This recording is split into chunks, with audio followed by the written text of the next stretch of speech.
Good evening, everyone. The global space economy reaches $626 billion. I thought it'd be a little higher than that, but we got it. It's official. Momentus and NASA partner up to advance in-orbit service, ops, and other servicing. Now, is Elon giving up on Mars? Well, not likely. But he's apparently going to test drive the moon first. A lunar soil test chamber paves the way for future construction. DLR over in Europe unveils its plans for a new control center for a moon and Mars missions, and the picture is real interesting. ISAR Aerospace expands their engine at stage testing. And of course, the race is on, as we know, to turn the moon into a strategic high ground. But there are at least three players when you think about it. Now, getting into space has never been cheaper. And you know what that's doing? It's fueling a new gold rush in related industries, which is something I more or less predicted about 15 years ago. What do you know? And General Galactic, never heard of them, is making a rocket fueled by water. Water. All this and our guest, Wendy Austin. From the news desk at the Center for Space Commerce and Finance, my name is Thomas Andrew Olson, and this is The Unknown Quantity.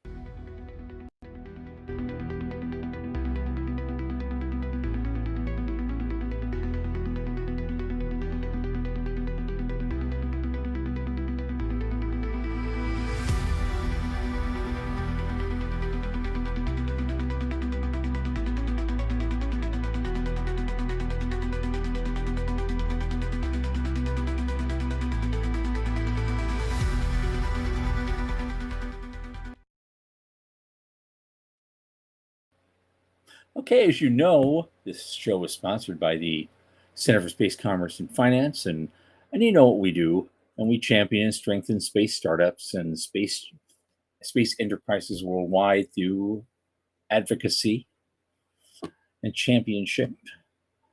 Our pitch events and boot camps fortify startups to be better investor ready. I'm not going to ask you to put something in the tip jar tonight, though. I usually point to that thing. You know where it is. And you guys have been helping out a lot, and I appreciate it very much. Here's something I'm going to ask you to do tonight that's a little bit different. Tell your friends. You know what? There's a lot of you watch the show every week, but and a lot more of you either listen to it on Spotify or watch it on Apple also, or maybe even come back to our YouTube page and watch past episodes there. And a lot of you I know like what you're seeing. You enjoy it. You keep coming back for more. Why don't you turn us on to some of your friends? You're all on social media. You're all doing your thing. You must have gained a friend or two sometime in your existence. So I would ask you, hey, give them a tip. Come on in, watch the show. Let's add some more to our audience and have even more fun than we are already having. And so I'm looking forward to seeing that. And I hope you guys can help out. And thanks so much in advance. Now, my oldest space friend, probably since going back to the Big Bang.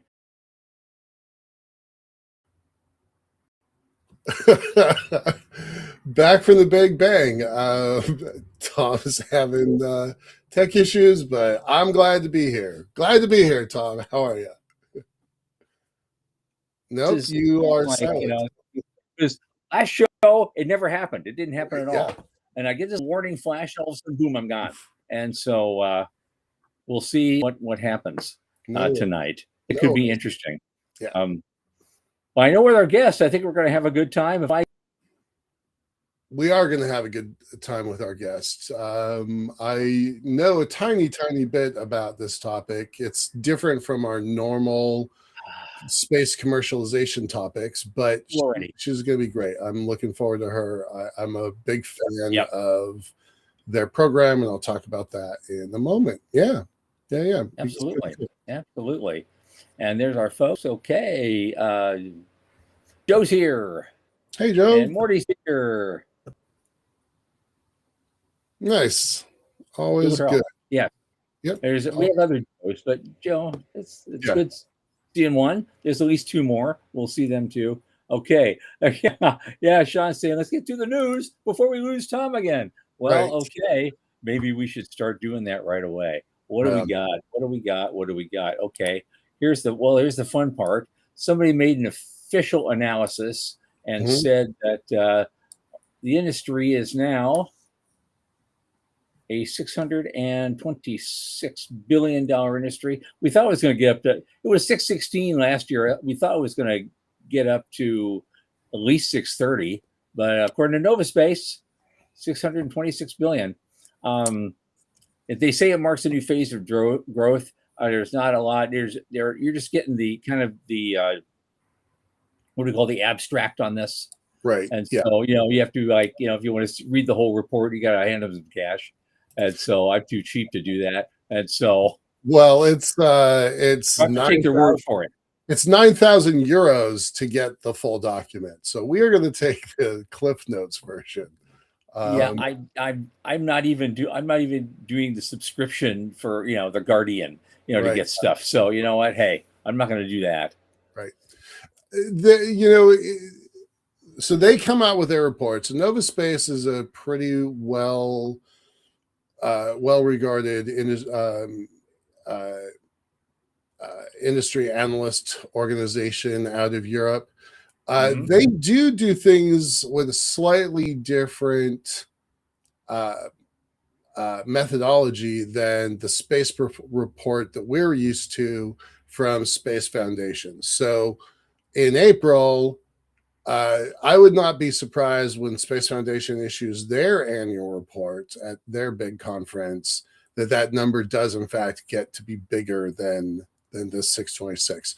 But currently, this is the information that we have, 626. It's still good. I ran some math, and thanks to the AI gods, this ranks it in a top 25 nation, like comparable to a top 25 nation. I have 195 nations in the world. Depending on how you rank it, it's number 22, 23, or 24. And it's on its way to, $1 trillion, which puts it above Saudi Arabia and Turkey. It's a giant economy that is entirely silent and people are completely unaware of. So in your calculations, when do we hit $1 trillion? I'm using their numbers. So 1.1 trillion by 2034.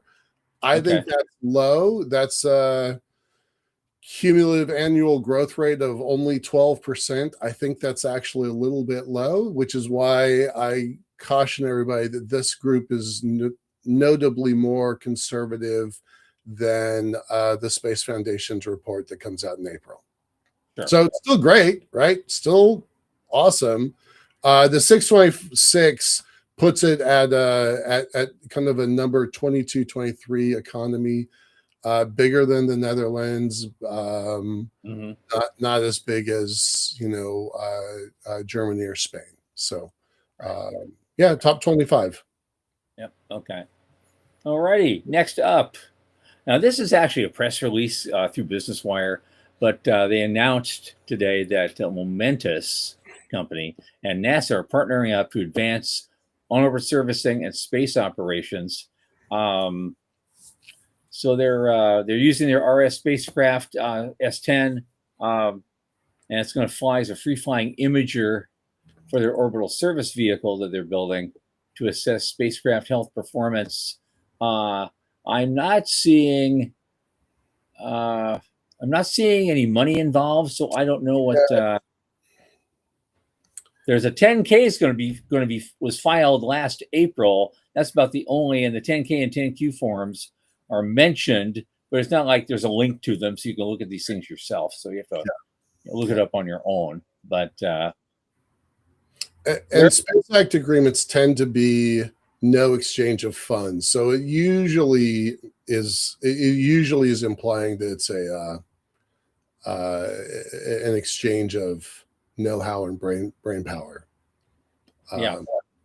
But Momentous doesn't put out a lot of press, so I do kind of watch it. They had they were one of the early SPAC companies, so they are publicly traded. They did have a lot of drama in their earliest days that seems to have smoothed out. So Yeah, Yeah, there were a kind lot of SPAC companies in our sector, and so that's so the few that we have left, there's about five of them probably. We can watch those with great interest because we're right.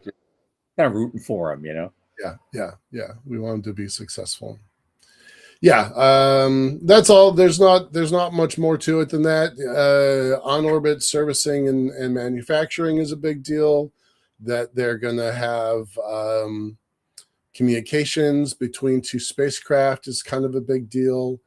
Yeah, it's just tech validation more than anything else. They did say that they have sold all of their rideshare capabilities on that mission, so Yep. that's great. But again, they didn't talk about any money, any numbers. Yep. I know some of this stuff is kind of really running the thin edge there of our own self-identified mission of intersection of space and money. And sometimes you have weeks where not a lot of money is talked about. And so, but then last week we had a $600 million week. So, million. Yeah. like, okay, and now here it's like, okay, well, now what do we got? Right. This week it's a little slower in that regard, but we still managed to find some interesting, shit. And on not just the next link, but the next two are kind of together. Take your pick. We can have the flashy one from Ars Technica or the very simple, almost press release looking thing that TASS puts out, but it's the same topic. Yeah. And it's all over the news and everybody's talking about it. Elon apparently is making a pivot from Mars to the moon. He wants to build a self-sustaining, self-growing settlement on the moon. He thinks he can do that in far less time than he would do Mars, simply because the launch window to the moon is like every 2 days, and the launch window to Mars is every 26 months. So it's like, you know what? Why don't we take a test drive over here and make all our mistakes here? And then then we'll focus on Mars, so maybe we can get there faster. That's my take. That's to me, it's fascinating. I mean, we've been hearing about Musk and Mars for well. I mean, I've said it before on the show. The very first time I ever met him was the same week I met Tom at the Mars Society convention back in 2002, spring of 2002. And, he was poking around and Dr. Zubrin was giving him advice for how to get to Mars. And, Musk took the bait and has been a Martian ever since. So it is a little strange that, he's delaying his big plans. Some of the things people were talking about why he was taking SpaceX public was specifically to get enough capital to go after Mars directly. And that seems like a pretty big pivot, and it's the kind of thing that's going to show up in their investor documents. So I feel like Musk is trying to get out ahead of that story before they issue their documents for going public. I wonder if he's getting some feedback on the roadshow. That led him to that conclusion. Right. They're in the middle of a roadshow right now. You know what that means? Well, I don't believe that they've started it. I thought they were still reviewing banks, but they're going to, right? And people are definitely having opinions on Well, sure, this. including the people who've already decided they're going to be upfront about it with like Morgan Stanley. They're already in. And so they've probably been having these conversations, and probably the other people they know when the roadshow happens and the feedback is saying, you know what, we'd be a lot more comfortable. Interesting. The moon. Right. Well, I'll tell you, this impacts my team and my company a lot. I don't know how. But I know it's going to have an impact on my team and our company. And I'm not sure whether it's good news or bad news, but it's news for sure. So it was an interesting article. It's I would read it verbatim if I could, but instead I'm going to read Musk's tweet that started this whole thing. And by the way, that tweet That tweet has nearly 30 million views, so it's gotten some attention. So this is Musk late last night while everybody in Seattle was watching the Super Bowl. Musk was tweeting. So he says, for those unaware, SpaceX has already shifted focus to building a self-growing city on the moon, as we can potentially achieve that in less than 10 years, whereas Mars would take 20 plus years. Mm-hmm. The mission of SpaceX remains the same: extend consciousness and life as we know it to the stars. It is only possible to travel to Mars when the planets align every 26 months, 6-month trip time, whereas we can launch to the moon every 10 days with a 2-day trip time. Yeah. This means we can iterate much faster to complete a moon city than a Mars city. That said, SpaceX will also strive to build a Mars city and begin doing so in about 5 to 7 years. But the overriding priority is securing the future of civilization, and the moon is faster. So, yeah, which perfect sense. It does. I mean, and Veronica kind of asked here. Hi, Veronica. I don't think Musk was that risk averse. He's not. I don't think he's risk averse at all. But as we mentioned, some of his future public sector investors might be a little more cautious. I mean, his private investors getting him this far and got that to, I mean, NASA wasn't risk averse. They didn't think that program would work at all, but here we are. So it's also just by almost a happenstance series of positive dominoes that have fallen all along the way, going up and up and up and up. And now you're hitting that very first wall where someone might actually push back a little bit when no one's had to before. We talked about this on the show last year, long before there was any whispers of going public. And the first time I ever heard Gwen Shotwell talk about going public was almost maybe 2014, 2000. Yeah, right around there. 13, yeah, something like that. And they shut all that stuff down. I mean, they just closed that whole topic off.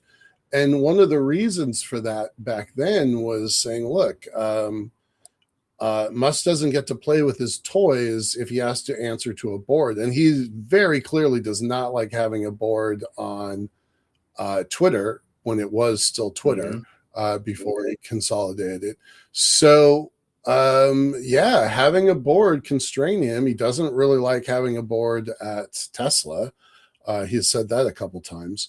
So, I think you're right. I think this is him getting pushback.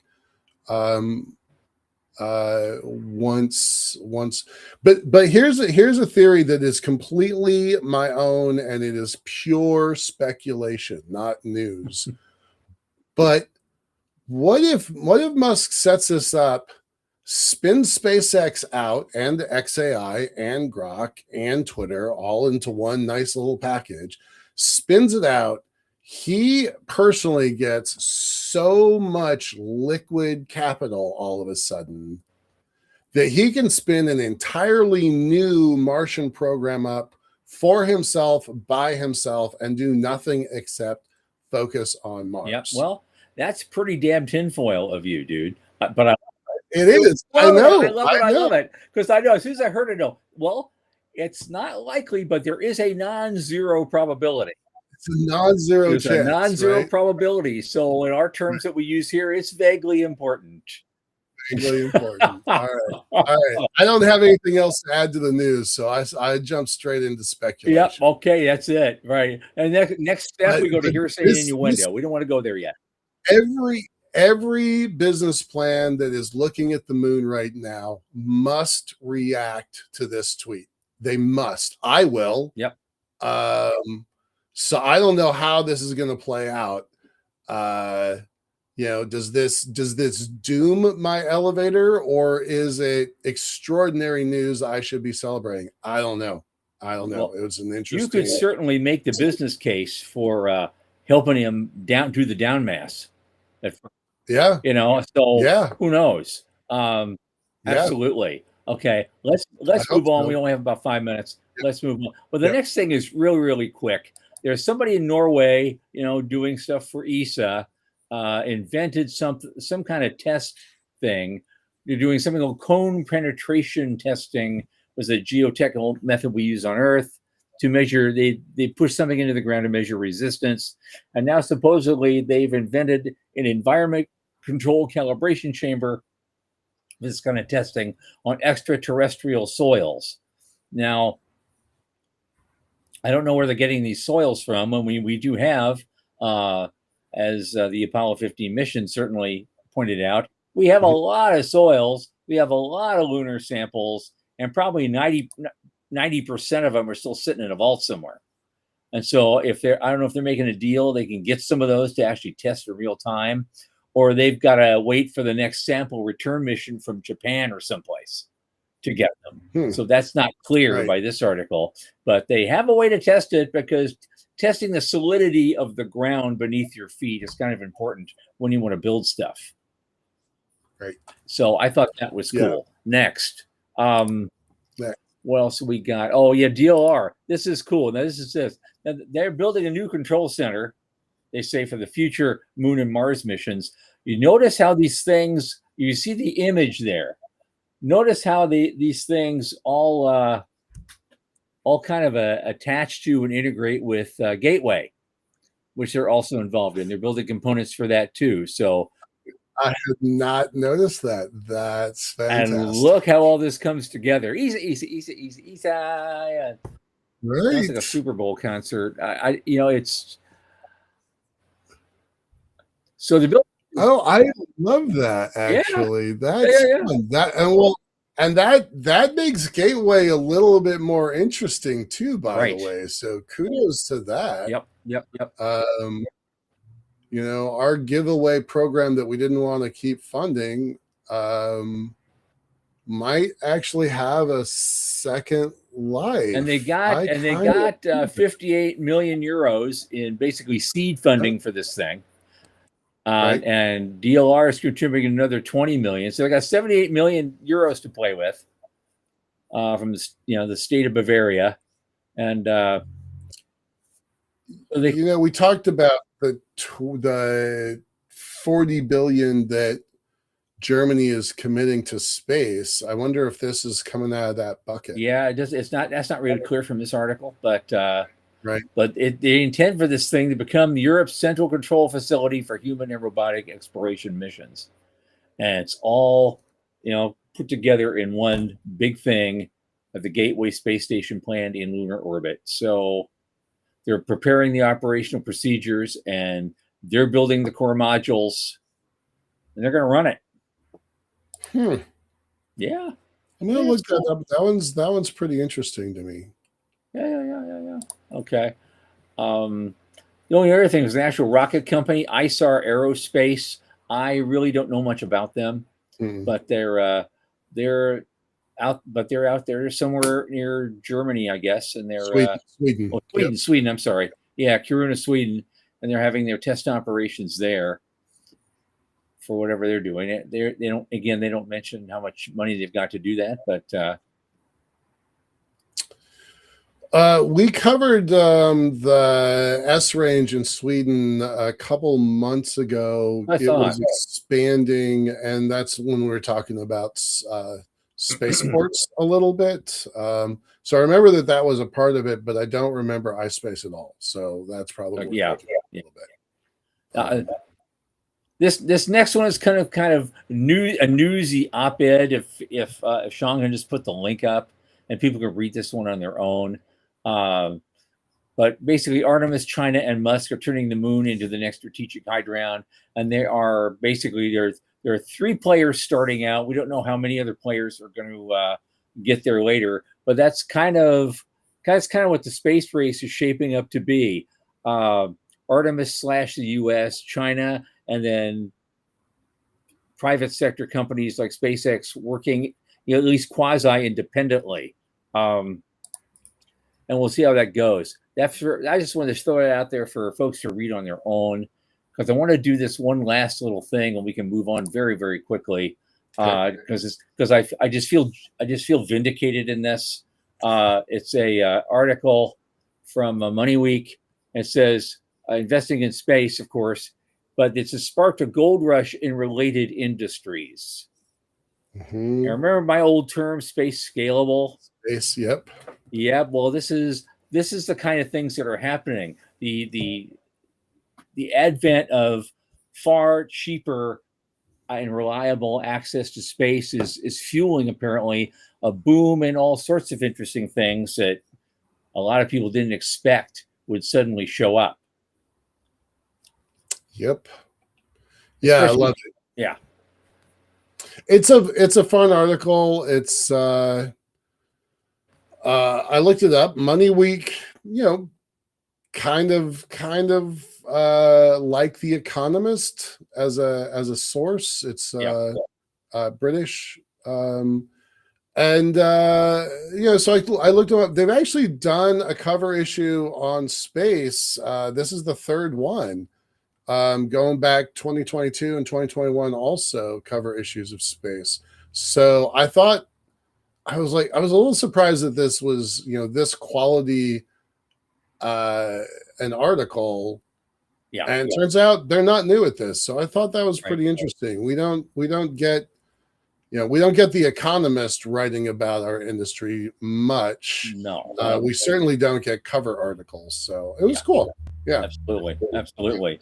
I will point out that Skyrora was one of that is mentioned in this article. Was one of our business plan competition. Did they win it that year? I think they did. Yeah. Yeah. Oh yeah.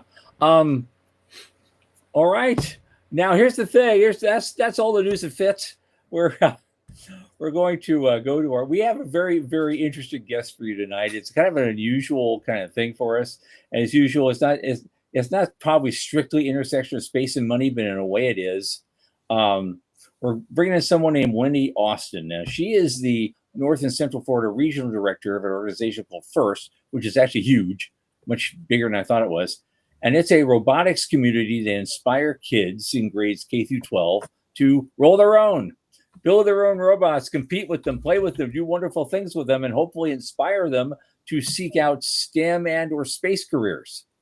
And this thing has been going on for a long time. And we met her at the SpaceCom conference about a week and a half ago. And it's lovely to have her on. Wendy Austin, come on in. Yeah. Hi. How are you doing tonight? Oh, I'm doing great. This is going to be a fun one. I'm just enjoying this. We haven't even done it yet. So here we go. Here's how we start. You've been doing this a long time with this organization. 21 years. Yep, 21 years. How did you get there? Let's hear your origin story for about a minute. Okay. So I would like to point out that my origin story does start in space.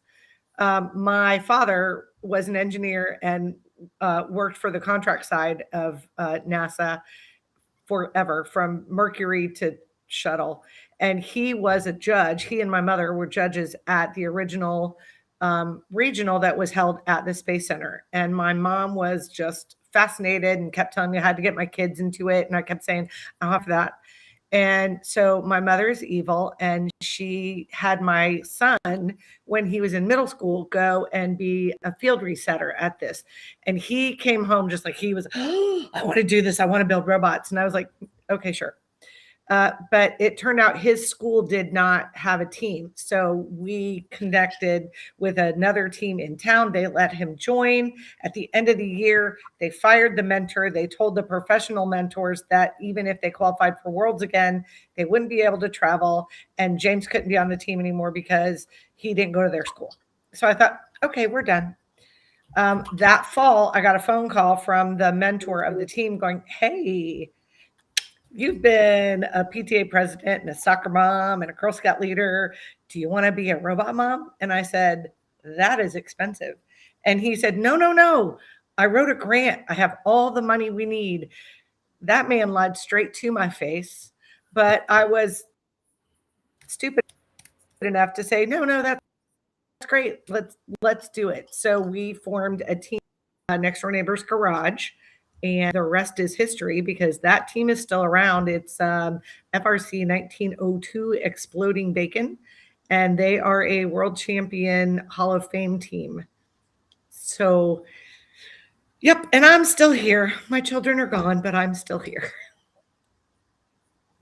So that's how I got roped into this. But I'm telling you, I have done all the things. I have been the PTA president and the soccer mom and the Girl Scout leader and youth group leader and all the things. This is the best thing I have ever done. Watching the students get excited about technology and math, and when they realized that whatever they learned in physics that day now makes sense because of what they were trying to do on the robot, you watch that go off. And, being a theater major, I can't really help them a whole lot with that. The man and mom were probably plotting, that is true.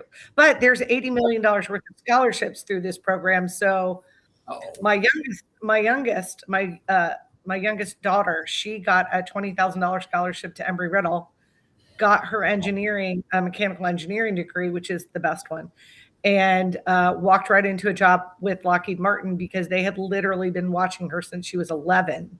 And when she was a senior in college, Toby Allen, the HR person, walked up to me and said, "Hey, is she done yet? Can we have her now?" And I'm like, "She's right there." And I know it's probably up to 40 now alumni from Central Florida teams that now work at one of the 3 Central Florida Lockheed plants. And I'm sure worldwide it's even more. And my child is no longer in Central Florida. They sent her to Colorado without my permission to do missiles and I don't know. She does something with rockets. I don't know what it is. I'm a theater major. She does something with rockets. She's attempted to explain it. I don't know. You light them off here at this end, they go somewhere. Whatever it takes. Is she in the military in Colorado? Nope. No. She works for Lockheed Martin. Okay, cool. Good for her. Yeah. They have a big facility. They have a few big facilities there. They do. Yeah. She's in years ago, Denver. Yeah.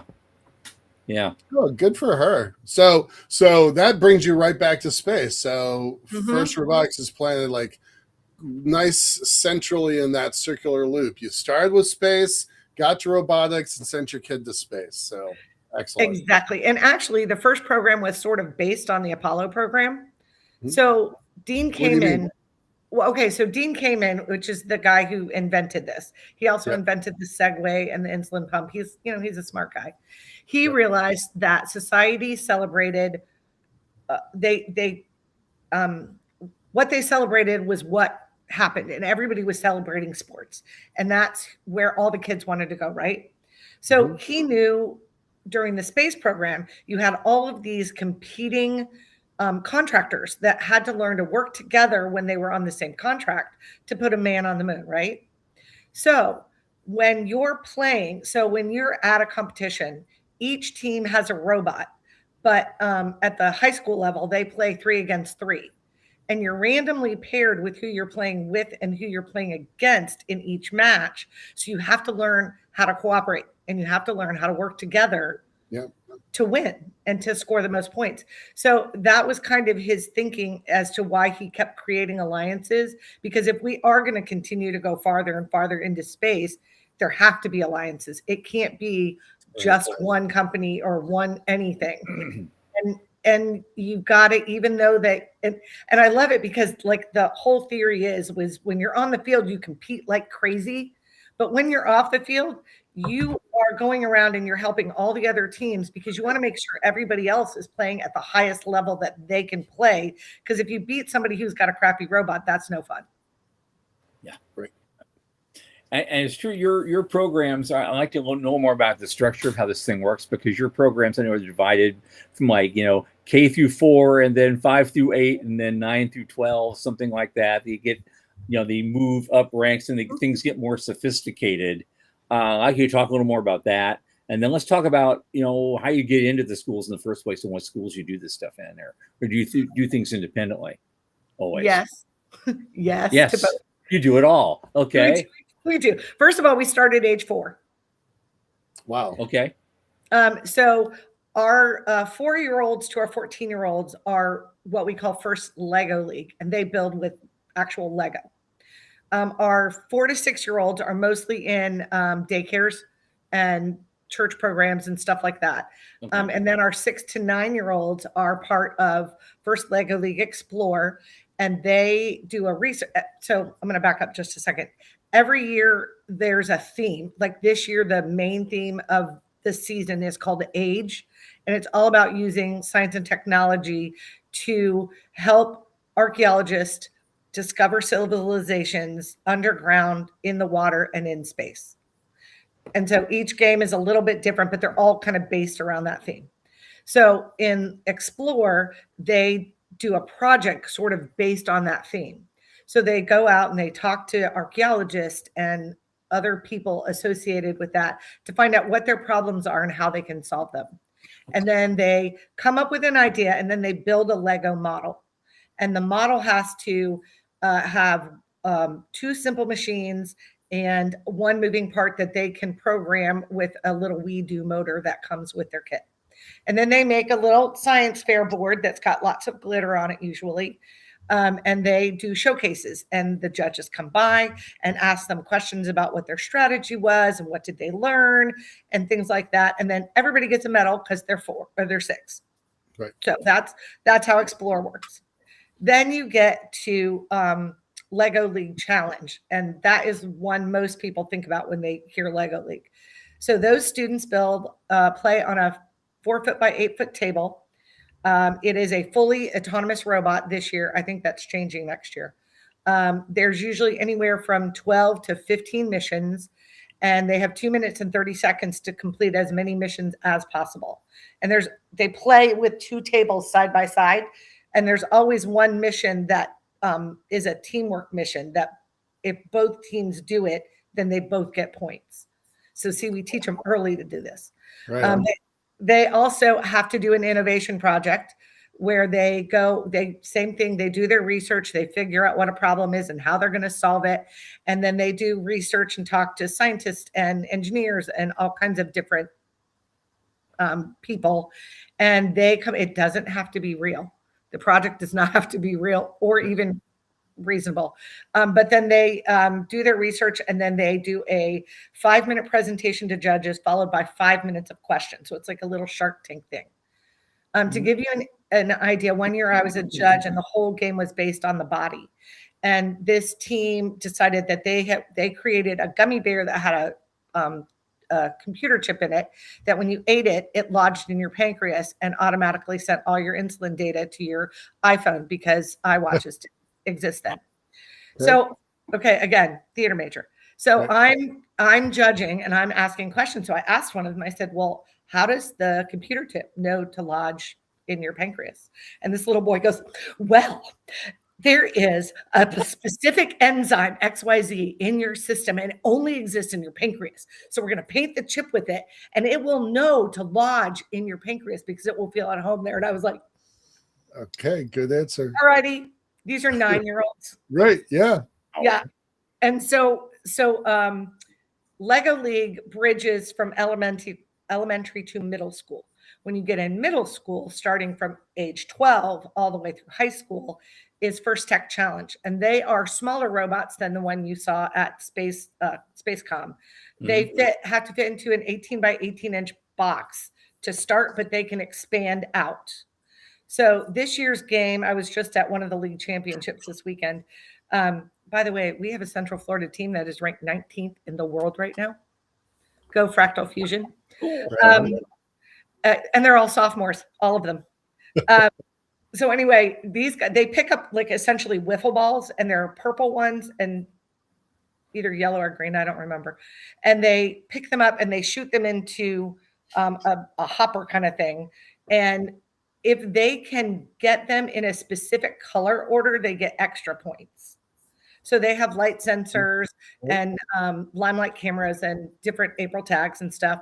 And then there's an end game, but I don't remember what it is because I was too busy talking to the volunteers and the teams to watch. That is our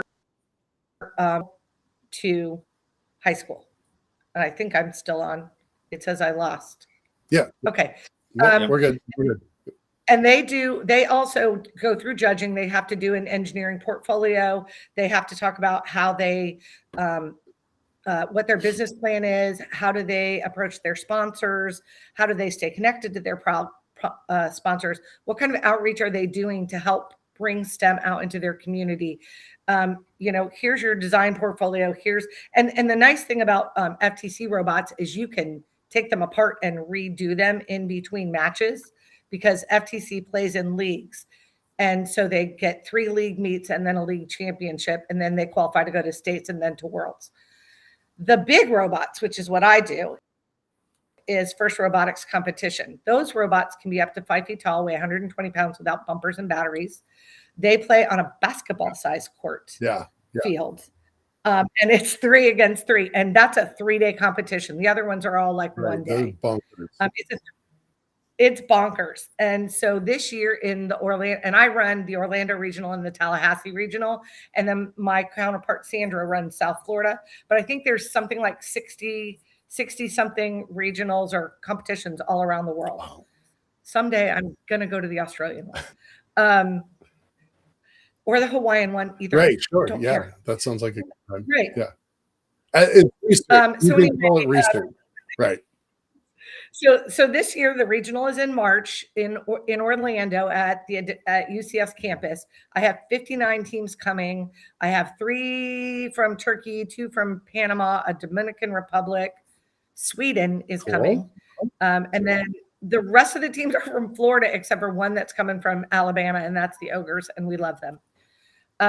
So I'll have about 2,000 kids in the event this year. Running around for 3 days, and it's so complicated. It's very much like if you are on a team, it's like running a small business. Like I said, they have to create a business plan. They have to get a budget. They have to go out and raise money, and it's not cheap. Right. What kind of budget is it? Right. Because there's a limit to, you can't kind of buy your way into victory. Right. Yeah. No, there's a limit on how much you're allowed to spend on your robot, but it's not just the robot, because you've got to have travel money and food and t-shirts and parts and a build space. So the team that I am a mentor on, our budget this year, I think, is $63,000. Yeah. And we're a community team. Times 60 teams, 70 teams, just with your region. I have 60 teams in my region. There's 90 in Florida. Right. Yeah. Okay. So 90 times 60, is that roughly the right budget? I mean, are they all raising 60 grand? No, because like the team that the majority of the veteran teams and the older teams, they'll go to 2 or 3 events. Okay. So like I have a rookie team. I actually have like 6 rookies this year in Central Florida, and they're only going to 1 event. And like the Orlando teams, they don't have to pay for travel because they just drive themselves to the arena. And a lot of that depends on where you are. If you live in Idaho, even if you're just going to 1 regional, you're traveling. You're traveling, right? Yeah. You're traveling. Yeah. Yep. So we're very lucky in Florida. We have 3 events here, and they're each about 4 hours apart. So you're never really far. But you got to figure a bus, like a coach bus these days, is like $10,000 for 3. Wow. Yeah. Right. And you have to have the travel day up. Then you're there Thursday, Friday, Saturday. And then if you're smart, you leave that night and have the bus drive you home. But you also have to pay for the bus drivers' hotels for those days and, all that kind of stuff. Yep. And you have to pay for hotel rooms for 35, 40 kids. Right. And there are some teams that are real little, and they have like 10 to 15 kids. And then you have some teams that have 100 kids. I don't know what you do with 100 kids. I really don't. They should just split those teams in 2. All right, so I've prattled on. So what questions do you have so far, and what didn't I answer? Okay, well, here's the thing. I know right now Morty is asking, are all the regionals the same games? Okay. Yes. Let me give you some background on Morty for a second. So when you first started 21 years ago, you were not working with the Lego team, right? No, I started with the big guys. Do you remember that there was a Space Elevator Lego League challenge? Do you remember that existed, or was that before your days? I don't know that I'm trying to remember if Lego existed when I started, but yeah, no, that was before me. Okay. So, the Space Elevator has been a piece of the FIRST community for 20 some years, right? And that's how I got aware of FIRST I've been at a couple fundraisers for FIRST because of my background with robotics.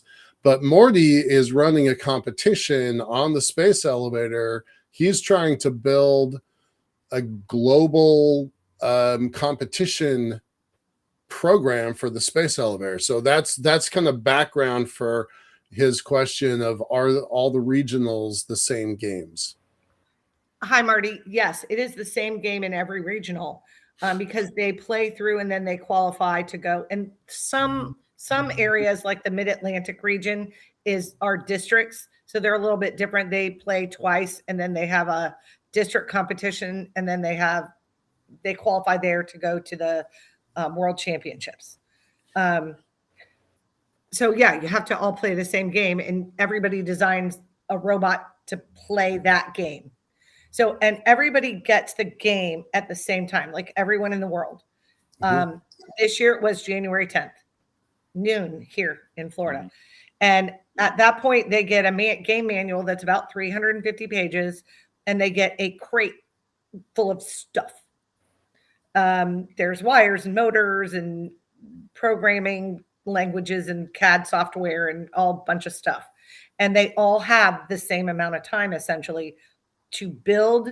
They have to strategize. First, they have to read the dang rules. And then they have to, sorry, I'm used to being around kids. Right. Yeah. And they really need to read the rules. So they have to read the rules and then they come up with a game strategy and then they have to figure out what their priorities are and how they want to design their robot. Then they have to prototype it and then they have to CAD it and then they have to either cut the parts themselves or send the parts out to be cut. And then they have to put it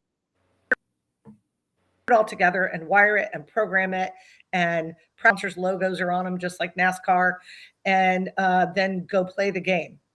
So it has to all be the same game because otherwise they would not make it. Sure. What's the time frame? You said January 10th to when? When is the first competition? The first. So we have 7 weeks of regionals. The first regional 7 weeks. 7 weeks. Yeah, I know it used to be 6. Now it's 7. Okay. The first week of regionals is the first weekend in March.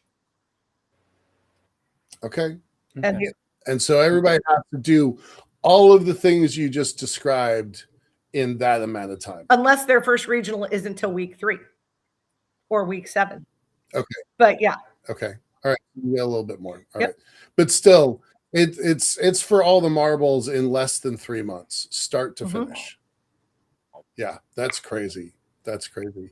And I'm just going to pick the high school teams because I know them the best. How many folks are usually on a high school team? You said there was 100 people on one team, which is a crazy outlier, but what's normal? Average is 35 to 40. Okay. All right.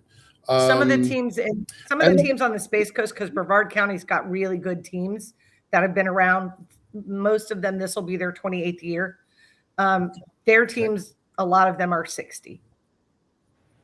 Wow. Okay. And you can't do this if you're not in school. Yes, you can. Oh, you can. Like as a private citizen, at 58 years old, I could be like, I want to do FIRST. I can do FIRST. Sure, you could come be a mentor. We'd love it.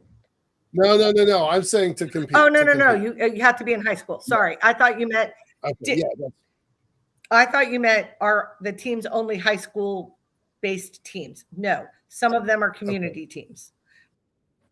Okay. We have all right. 4-H teams and Boys and Girls Club teams and Boys and Girl Scouts teams. But yeah, to you be a student. Awesome. I just wanted to ask real quickly about the organization itself. First of all, you're everywhere. You're like in every state, I think, in Hawaii and everywhere, and you do these competitions all over the country. I was going to ask you a minute ago whether or not you're thinking of expanding to other countries in the world, but then I thought about that because you mentioned that other countries are already coming to you. So Yes. So how does that work, and how's that going to expand from there? How do you get the rest of the world involved? Did they all just come to Florida to your competitions, or you're going to start setting up chapters in Greece? Well, actually, we do have regionals in Brazil and Israel and Turkey and Mexico and China, Australia. So you're already there. So that we're already there. Right now, I think I can't speak for headquarters because I don't work up there. I work down here. I think that they would really love to expand in Europe. I know that a lot of the Swedish team, the Norwegian teams, the Netherlands teams, they all come here because it's winter there and it's Florida here. So, It's Florida here. It's, yeah. I generally don't have trouble getting people to volunteer at my regional or to judge because, again, I live in Florida and it's March and I'm right next to Disney World and the Space Center. And it's so fun. I remember the first year, one of the first years we started, one of my team as a welcome thing and like a community outreach thing, they met all of the international teams at the airport when they showed up because they all showed up like a week early or something. And we had big baskets full of sunscreen. And it was like, you are sunscreens. And there's a safety award. And my kids, they never wanted to win the actual safety award where it meant being safe with tools. So they used sunscreen as their safety push for the year. And so they passed out sunscreen and we wrote to a suntan lotion company. It was called Ocean Potion over in Cocoa Beach. And I asked for, sample sizes to give out. They sent me 2 cases. No, it must have been 4 cases of full size bottles. Awesome. And this little girl from England comes running up to me with her friend. And she's like, Miss Wendy, I just want you to know that we went to Disney and I used sunscreen and she didn't. And she is beet red. Oh, that's fantastic. That's terrific. My God, Yeah. Morty's got a question about the international stuff. So he has teams in the US, Germany, Japan, and they're starting to build out teams in Kazakhstan and Mongolia. Do you have any suggestions? First teams? Do you have any first teams in those regions? Mongolia, Kazakhstan, Germany, and Japan. So Japan, I think we do, but we also have a sister competition called First Global, where it's more like FTC, the smaller robots, and it's teams. It's kind of like the Olympics. There's one team from each country that comes, and they've held them in Greece and Panama. The last one was in Panama. I don't remember where this year is, but I think it's somewhere I want to go. So it's always so Marty, if you email me, and I don't know if I can put my email in the chat or not, but I will if I can. And just email me and I can connect you with some of our international partners. Turkey, I will say Alex in Turkey is running. They do 3 regionals in Turkey, and the majority of the Turkish teams travel over here as well. I've got 3 teams from Turkey at my regional this year. One of them, 2 at the other one. I think Morty needs to take a road trip down to Florida just to kind of see it in action. I think that's my recommendation. Either that or wherever you live. I'm sure I can tell you where there is a. It is up in New York. It's a super. Oh yeah, they've got tons. I think they have 3 regionals up there. Yeah. If you go to first, if you go to firstinspires.org, you can search for where the events are. Okay. I was just thinking out because I'm thinking about organizations like SGAC and places like that. I'm thinking, I mean, obviously you've inspired probably thousands of kids now to do all sorts of interesting things and pursue careers in the end. Have you Oh ever yeah. kept track of how some of the brighter ones did? Do you ever follow those Oh people at yeah. all? I mean, God, you've been doing this Oh yeah. 21 years. You've got some kids in your program, and they're like 30 now, and you just wonder, where they are. I have kids that now come back to my regional and hand me their babies. Wow. We're to the point Cool. now that in about 2 years, we're gonna have a killer explore team with all of the next gen kids. In fact, Right. All the so yeah. when we started Exploding Bacon, I had 4 college kids that taught me everything I needed to know because, again, theater major. When we started Bacon with the intent that it would still exist when their children were old enough to be on the team. And this year, Dan Richardson's daughter is old enough. She's a freshman in high school and she's old enough to be on the team. Super cool. That's good. Yeah. I like that. Everybody on this call has heard that I've had more than 50 interns, and I track what they do and where they go. And some of them are absolutely amazing kids. They've done, remarkable stuff. So I love that you're tracking that. That's so can I tell you about 2 real quick? Sure. Okay, please. so one of them, and I've known him since he was practically born, but he's a software guy. I don't understand what he does, but he does cybersecurity. He sold his first business when I think he was like 23, and then started another one and sold it. And now he runs a company called Alter, ALTR, out of Melbourne. 60% of his employees are first alumni. And he just got a bajillion-dollar contract with an unnamed alphabet agency. And he is 35. Good for him. Wow. Right on.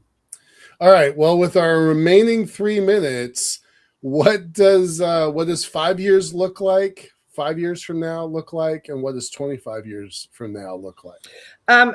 So, like I said, we have 90 teams in Florida right now. In 5 years, I'd like to have 125. But it's a hard sell to schools, especially right now because teachers are already overworked.